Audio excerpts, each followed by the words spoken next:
Okay, when we left off, we had figured out that we could calculate where a point in 3D space located at coordinates u, v, w would end up projecting in screen space in terms of x and y location. So here we have our equations where you see u, v, and w being transformed depending on the intrinsic and the extrinsic parameters of our camera to land at certain coordinates in screen space. The intrinsic parameters can be rewritten as a matrix lambda. So we have the focal x and focal y values, the skew, and the principal point offset, which is a translation in 2D, delta x and delta y. The extrinsic parameters include a 3x3 rotation matrix omega and the 3x1 translation tau. Now, because these points are in 3D space and they're projecting down to a continuous 2D domain, we can model the uncertainty we have about where they land in screen space using a normal distribution, where this normal distribution on the xy coordinates has a mean dictated by the pinhole camera model, and it has a spherical covariance, which is used to model kind of the uncertainty or the amount of point spread function that's being applied to our point w. Now, most of our problems are going to be dealing with the pinhole camera model, although that doesn't actually capture what happens when you put a lens in front of the pinhole. So it's good to know that the points that project down to x and y might actually be appearing based on radial distortion, parameters of the lens, might be appearing in a slightly warped location. So here you see that the curvature of the lens is causing the straight line in the real world to project to a curved line. And that means that you would have new x and y locations, x prime and y prime. Now, typically, and in our class, we deal with the problem as if it was a pinhole camera model, assuming that someone has run some of the existing tools that exist to remove the distortion. So they're used both to estimate the beta parameters and then to apply them, to invert them, and give us a cleaned up image like the one on the right that we can operate on when doing our triangulation, our reconstruction problems. If you're doing special effects, it's useful to know these parameters, both to undo them, to do your work, and then to reapply the same radial distortion back to any computer graphics effects that you've applied, let's say inserting a CG character into a real world. Okay, so knowing that radial distortion exists, we'll proceed, but we'll ignore it.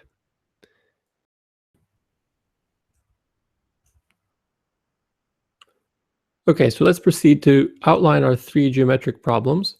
We'll just visit them briefly and then go into greater detail once we introduce homogeneous coordinates. The first problem is learning of the extrinsic parameters. So here we're going to assume that we have known world points in 3D. We know where they've projected to in the screen space. Those are the x's. And we have I of these points. We also assume that we know the intrinsic parameters, so the parameters inside of the lambda matrix. But we try to use maximum likelihood to estimate the best rotation and translation of the camera so that when we get the parameters right, W projects to where we predicted it would. If we get the extrinsic parameters wrong, we'll project W and predict that it lands someplace in screen space with some deviation from where it actually was detected. Obviously, we try to minimize that, and the more we shrink that, the better our estimate of omega and tau. The second problem focuses on the intrinsics, so it's learning of the intrinsic parameters, frequently called the internal camera calibration. So here, whether you know the correct omega and tau for the pose of the camera with respect to world space, you still might project W into the wrong location if your intrinsics are wrong. If they're right, your prediction will match the detection of X, and everything is right with the world. So again, the deviation between where W is projecting to versus where it's predicted to project to will help us determine what the best maximum likelihood lambda is. So the intrinsic parameters of your camera. Frequently, to make this process easier, people will calibrate by pointing their camera at some object that they already know the dimensions of. So here we know the 3D world points that are at these different checkerboard corners. We know how many centimeters separate them horizontally and vertically.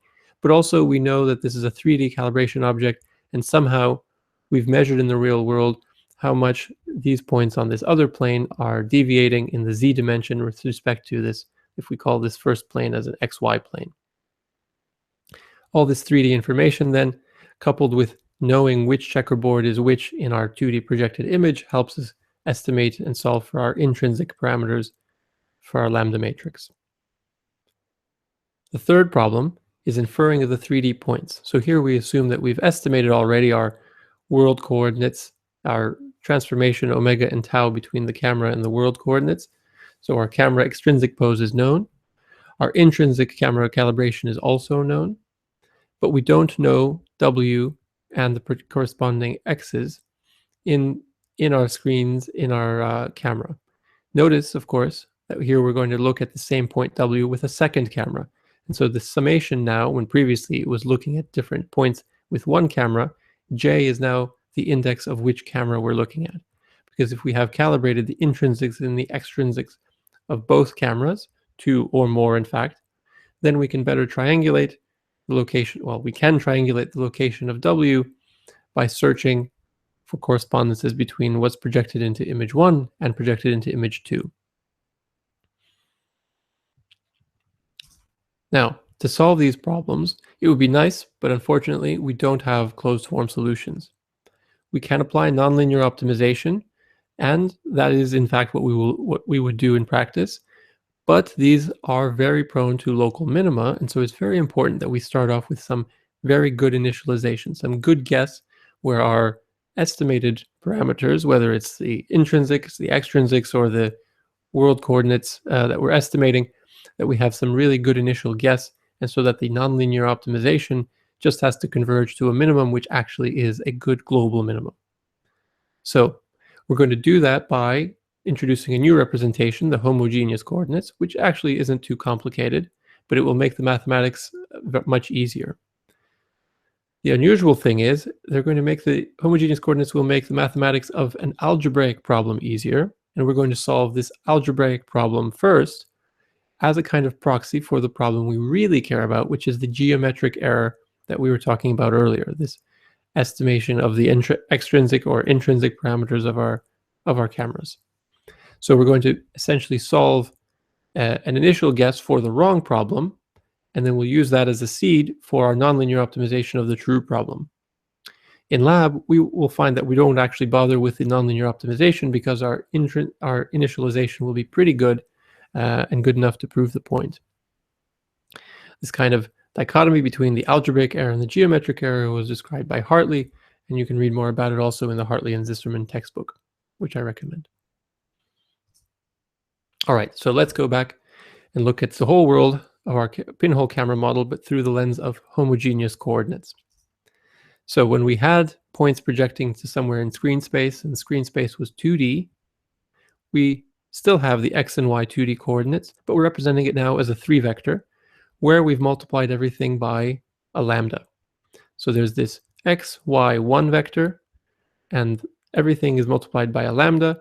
And if we ever need to go back from homogeneous coordinates represented with a tilde, so x tilde is homogeneous coordinates, and we want to go back to our standard 2D coordinates, we just need to remember to divide the x tilde by z tilde, in effect dividing out the lambda.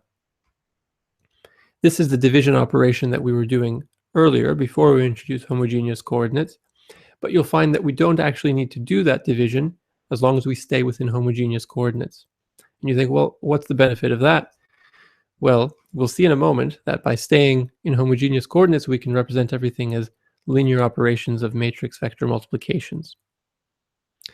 The other implication here, that we have these homogeneous coordinates where x, y has this pre-multiplied lambda, means that if we think of the world with this virtual imaging plane at z equals 1, we can talk about points that project here onto the x location. And we realize, especially in this visualization, that all the points that end up projecting here lie on a line, and in fact, this point could have any depth, so be it at any w with respect to the world, as long as it's on this ray, and still it would project to the same 2D coordinates. By varying lambda, This allows us to parameterize points on this line. In other words, small lambdas are points near the camera, large lambdas are points far away, but they all project to the same location. This helps us talk about points when we're trying to triangulate, where we don't know the depth, but we do know which ray they came in on and how they landed in our screen space. A side note here is that in this homogeneous coordinate representation, if you have lambda as being 0, you're actually talking about points that are represented as vectors that are parallel to the z-plane. In other words, points that are sometimes called as points at infinity, which are straight up or straight down relative to where we are. This becomes useful if you start thinking about points, lines in the real world, such as two sides of a tree or a building, that in the real world are parallel, but when projected into a camera, they look like they're going to meet at some vanishing point.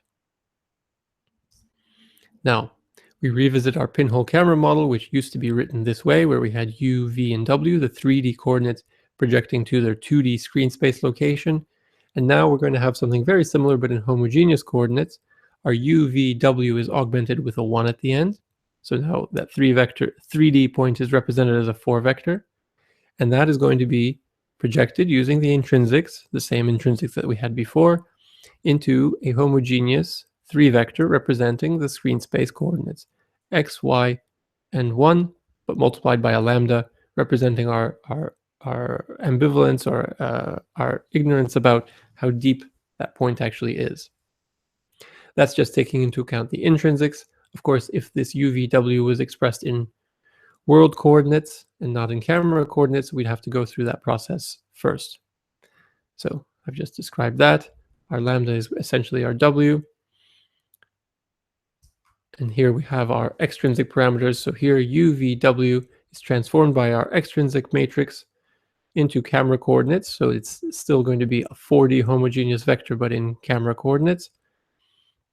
And now it's projected through the camera intrinsics into screen space, but expressed in homogeneous coordinates. Notice that this last column is full of zeros. And this last row is full of zeros and a 1. So we can actually squeeze those out and reduce the matrix sizes. So our lambda now is back to 3 by 3, and our extrinsic parameters are actually a 3 by 4 matrix. All of the dimensions work out. So W is going to be a 4 by 1, pre-multiplied by a 3 by 4, pre-multiplied by a 3 by 3. And this is always how we read our transformations. Transformations are read from right to left. And so you can think of this world coordinate in 3D being transformed to a different 3D location expressed in terms of the camera coordinates. And then the camera coordinates are transformed into screen space coordinates, subject, of course, to our homogeneous parameter lambda. Now let's take on our 3 individual problems, starting with the exterior orientation problem. In other words, the camera calibration of omega and tau. Remember, we're going to be assuming that we have the intrinsic parameters lambda and that we have the correspondences between w and x. We're just trying to find the maximum likelihood omega and tau. We start off by pre-multiplying both sides of the equation by the inverse of our intrinsic matrix. So we take the inverse of this matrix, pre-multiply it, and this turns into identity. And what were our homogeneous coordinates for x and y become our normalized homogeneous coordinates. So that's our x prime and y prime with our lambda parameter. On the right, we're just left with our omega and tau parameters for the unknown matrix of the extrinsics, and our known locations of u, v, w of our 3D points that projected to 2D. We can rewrite this whole thing by noticing that lambda is multiplied by 1, and therefore the bottom row is just a multiplication by UVW, which we know. And so we have a way of getting rid of lambda by replacing all of the appearances of lambda by this equation. In other words, rewriting the coefficients of x prime and y prime with our newfound expression, right? We can get rid of lambda and reduce, of course, the matrix on the right because we've used that equation. We can't use it again. So we just have the first 2 rows of that matrix. So 6 of the 9 parameters for rotation and 2 of the 3 parameters for translation times UVW1. Now, the interesting thing about this is we're trying to solve for these unknowns. So these 8 parameters is what we're actually trying to solve. We still have omega, the parameters from the bottom row, except they're represented here on the left. So we can rewrite those equations as a matrix multiplied by a column of unknowns. So here we've teased out the omega, we've rewritten the equation so that we have our omega 1 through omega 1 through omega 3, 3 interspersed with our tau x's, tau y, tau z. And of course, we have these single rows representing each of the equations above, but we have all of these parameters. So we know the u, v, and w coordinates of the first point. We know where that projected to in screen space in for the first point, and so on for the x's and the y's. So we have 2 of these rows for every I. But we have, in total, 3 by 3, so 9 rotation unknowns and 3 translation unknowns. So we have 12 unknowns. Because we have 12 unknowns, but only 2 constraints per point, that means we need at least 6 points. So 6 correspondences between a world point in 3D and its projection in 2D. 6 such points will give us 6 times 2 equations, so 12 equations, 12 unknowns. The problem is perfectly specified, and we can solve for our unknowns. Obviously, if you have more points, the problem will be over-constrained, and you'll just get a more and more accurate solution, or you'll be less susceptible to noise. To actually solve the problem, we take our known matrix, represented as A, we have our unknowns B, set it equal to 0. This is called a minimum direction problem. We want to solve for B, but of course, it would be trivial to say B equals 0, and then this equation would be true, so we have to introduce one more constraint to say that the magnitude of B equals 1. To solve this in practice, we take the singular value decomposition of the A matrix. These are all our knowns. That'll produce for us 3 matrices U, L, V transpose. This minimum direction problem, the solution to it, our estimated B, is going to be simply the last column of V. Note, we want the last column of V, not the last column of V transpose. Now, we have a rotation and we have a translation in that we have parameters omega 1, 1 through omega 3, 3 and tau. There's a problem with that, though. There's nothing about SVD when we took the last column of V. There's nothing about this last column of V that makes the omegas be a valid rotation matrix. In other words, it's not necessarily guaranteed that the values omega form orthonormal vectors and that they are all magnitude 1. To fix that, we'll take our initial estimate of omega and we're going to compute a second SVD. We'll decompose that omega into ULV transpose, and then we'll make our final estimate, our maximum likelihood omega, simply be the UV transpose that we've just decomposed. All we've done there is we've taken this L, which is a scaling factor, and assumed it to be identity. So we've undone the scaling that was happening in omega, and now, indeed, because these aren't orthonormal to each other, we have a valid rotation matrix. Each column of omega is perpendicular to the others, and they're all magnitude 1. In doing so, we've changed from omega to omega hat. We have, in fact, applied a scaling. That wouldn't be a problem, except our tau, which we estimated from the first SVD, now needs to be adjusted for the new rotation matrix. So to get our new tau, we simply figure out how much scaling was applied when we moved from omega to omega hat. Figuring out this scaling, just looking at the average scaling of all of the 9 parameters, and we apply that to our old tau to figure out the new tau. From this, we have a maximum likelihood omega and tau, which we can now use as our initialization for a nonlinear optimization to solve the geometric problem of what are the extrinsic parameters of our camera. Now we're ready for the intrinsic version of this problem. So we want the camera calibration, we want to know the focal point, the focal length, and all the other internal parameters of our camera, and we may or may not know our omega and tau that go with it. Typically, if you're estimating trying to estimate the intrinsics of your camera, you also need to estimate the extrinsics. So one solution, which isn't particularly effective, but we can use it here, is to alternate. We already know how to optimize our extrinsics if we assumed fixed intrinsics. That was our problem number one. Now we can alternate between that and fixing the extrinsics and solving just for the intrinsics.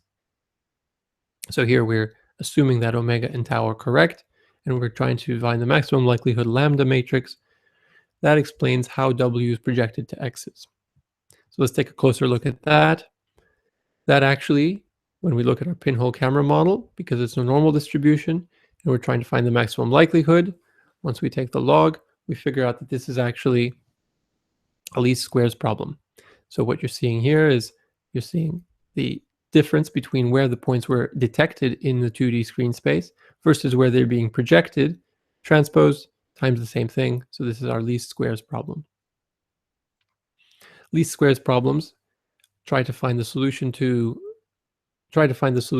our lambda matrix by penalizing all of the points equally, or rather by distributing the error so that no particular prediction and detection mismatch is especially paying the penalty is especially bad compared to all the others. The more estimated points W and X that you have, the more this least squares problem will try to converge onto a solution that's pretty good for everybody, although it won't please anybody perfectly. The way to do that in practice is we're going to rewrite our parameters so that we have all of our knowns in one matrix A. So here you should see all the rotation and translation parameters, omegas and taus. We also have the U, V, W coordinates, the 3D coordinates of our points. And we should also have, and we're also going to use our X's here in our least squares formulation.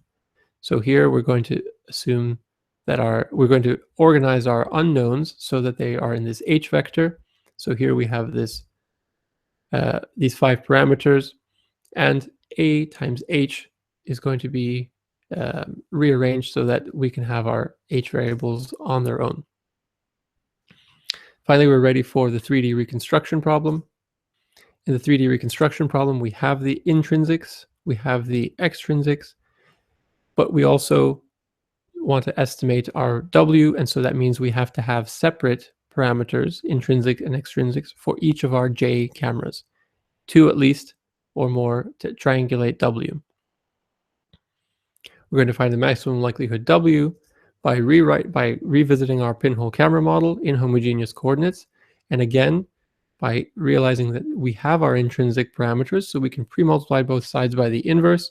So we're left again with normalized coordinates on the left and just the extrinsics on the right. Only this time U, V, and W are the unknowns. So when we rewrite them, solve for lambda, substitute the value of lambda back in, so we got rid of lambda.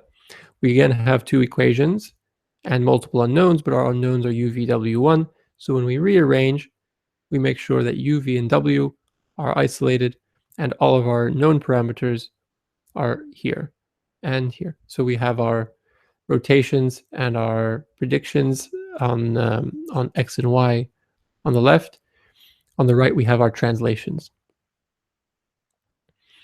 Notice that we have 2 equations, but 3 unknowns. So ideally, to be perfectly constrained and solve for the 3D location of UVW, we'd need just 1 1/2 cameras. Obviously, that's not realistic, so the minimum we need is 2 cameras to solve for UVW. And that makes sense intuitively if you think about triangulation. Now, a few words about applications. Typically, you will try to calibrate your cameras so that you can reconstruct a 3D scene. If you've thought about the stereo problem already, where you have 2 cameras, this isn't a very big departure. Here, instead of a second camera, we have a projector.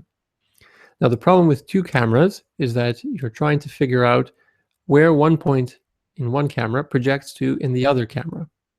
By replacing one of the cameras with a projector, we're going to have a huge advantage in trying to determine correspondence. And the idea is that simply we're going to project a pattern from the projector into the world, and that by noticing where that point lands in the world, observing it in the actual camera helps us to triangulate. To help visualize this, imagine that the projector was just projecting a blank screen with a red dot someplace in the image. It would know which ray it's projecting as a red ray. The only thing appearing as a red pixel in the photograph would then be the corresponding point. If we swept that point using the projector left to right and top to bottom, capturing many images, we would be able to triangulate every point in the scene uniquely. Of course, that would require that we take as many photographs as there are pixels in the projector screen. And so people have come up with various ways to try to speed that up. They seem to be typically deviations on the theme of applying a structured light pattern. So instead of projecting a single on pixel that's red, we project a series of images. Each one looks like one of these zebras. And the way to imagine these zebras, they're actually going to change in frequency. Look at the columns of this figure A. So imagine that the first image that's projected is going to be the top half white and the bottom half black. The second image that's projected is going to be 1/3 white, 1/3 black, and let's see, I've got those proportions wrong. So it's 1/4 white, 2/4 black, and then 1/4 white. And this series of images that's projected, always the projector is fixed, obviously. And so a point in the scene, maybe the tip of this pyramid, is going to receive a series of colors, a series of black-white patterns, which corresponds essentially to a unique binary code: on, off, off, off, on, off, etc. So if the camera is able to identify a point as having a specific pattern, we will know which ray in the projector that corresponds to. By doing so, both horizontally and then vertically, we'll be able to isolate which row and which column of the projector each point in the image corresponds to. By having our correspondences from two cameras for which we know the intrinsics and the extrinsics, we can then solve the third problem to estimate the 3D location of W. This is in fact how the Kinect works, only its pattern that it's projecting is usually based on circular patterns, but the same principles apply. An alternate way of doing 3D reconstruction using known camera calibrations is if you can segment foreground from background. If you can do such a segmentation, then for instance here, one camera can look at an object, recognize that everything that's background should be carved away, and so that all we're left with is the geometry inside of this gray triangle. Now, if the thing we're actually looking at is this chair in the middle, that means we've grossly overestimated how much of the scene is occupied by this chair. We can fix that by adding more and more and more cameras, progressively carving away more of the empty space, narrowing down which parts of the scene are actually occupied by the chair. Notice that unless we have an overhead view, that means this convex hull will still have gray, in other words, areas that we think are occupied, which weren't actually occupied because no camera was able to see it. We weren't able to remove them. All right. So this kind of calibration and carving allows us to do interesting special effects, such as here where someone was filmed on a green screen and then carved, and that geometry and texture mapped geometry was then projected onto some augmented reality pattern, allowing for some interesting interactions and playback of this virtual scene. Okay, to wrap up, the pinhole camera model is our way of modeling how 3D points get projected to 2D coordinates. We need to move to homogeneous coordinates to be able to more easily solve for our intrinsic, extrinsic, and world coordinates. This simply delays the division by depth, but makes all of our problems easier to initialize.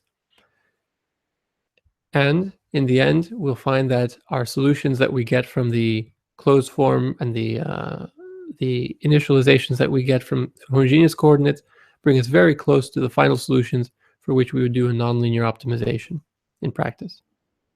All right, thanks for listening.